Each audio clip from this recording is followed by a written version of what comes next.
everyone, and welcome to Homestead Tessie, and happy Mother's Day.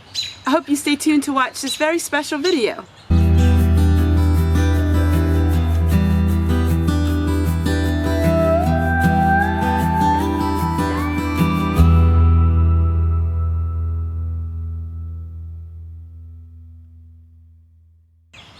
Hi everyone, and happy Mother's Day. Happy Mother's Day to all the women in the world.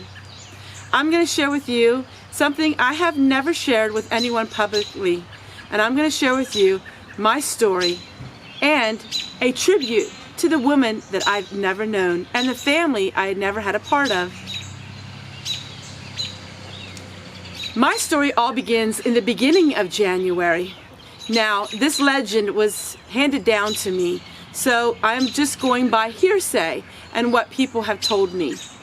In the beginning of January, my mother had a premonition that she was not going to live through the childbirth with me.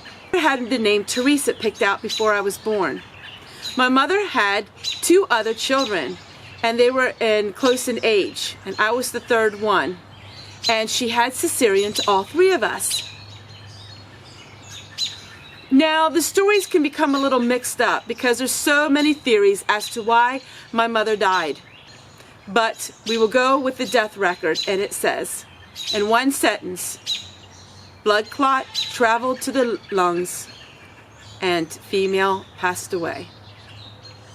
My mother was 21 when she passed away. Immediately through surgery, my mother went through a coma. And my mother never did regain consciousness. My mother never saw me. She did linger for 48 hours after I was born. And for 40 years, I did not know what my father looked like or my siblings. And I got to meet my siblings 40 years later.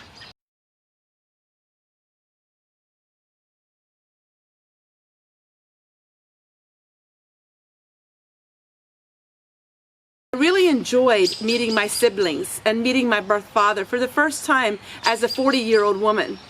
But I always had the dream that I could pick up where we left off, as me being a newborn baby and everything just going as normal. But it didn't work out that way.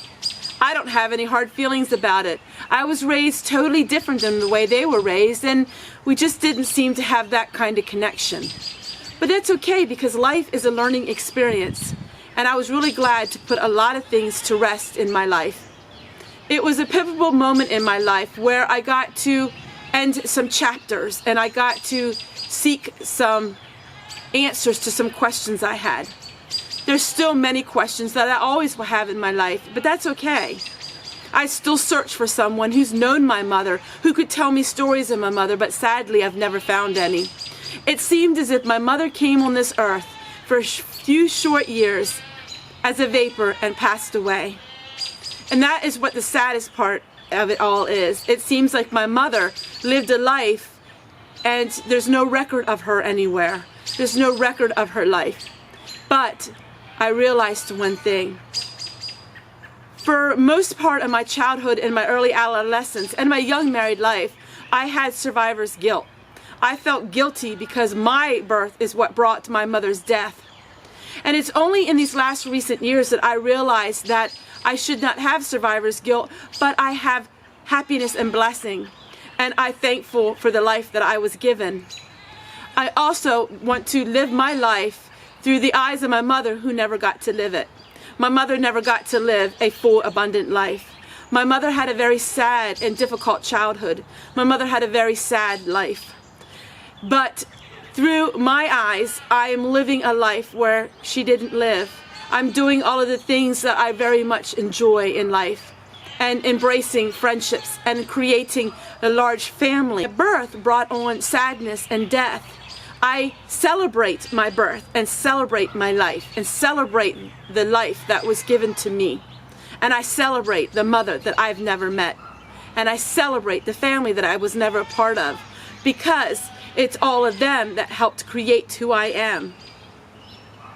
And this last part of this video, I want to share with you the mother who made me who I was, who didn't give me life, but she gave me a life. And I want to share that part as well.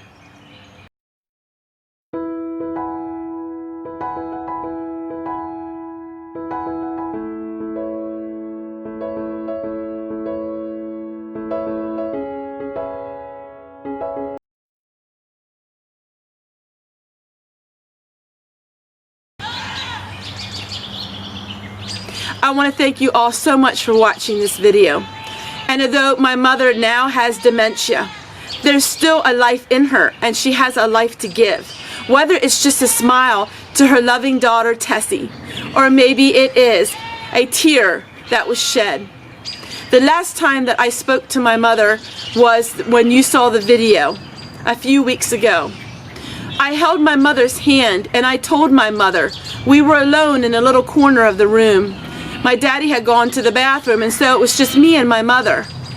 And I said to my mother, for many years, Mother, you held my hand. Many years you held me. Now, Mom, it's time I hold your hand. This woman who has severe dementia, who hasn't spoken much in years, looked at me and tears rolled down her face. As I grasped her hand, I realized that many people think my mother doesn't know anything in life, and my mother isn't aware of her surroundings. But I know my mother is very keen of what people say. My mother is very keen on the life that she is living, and my mother knows it all. Her tears ran down her face because it touched her, because she knew what I said held true. In life, our mothers hold our hands, and in life, our mothers lift us up. Maybe your mother wasn't a kind mother or a loving mother, and I hope that somewhere, someone in your life was a mother to you. And as that life gets older and that life gets fading away, we hold their hands and we lift them up. The circle of life keeps going on and on, my friends. I am a grandma, and now I hold my grandchildren's hands. And the sad fact is, someday they will hold my hand. And that is my prayer for you.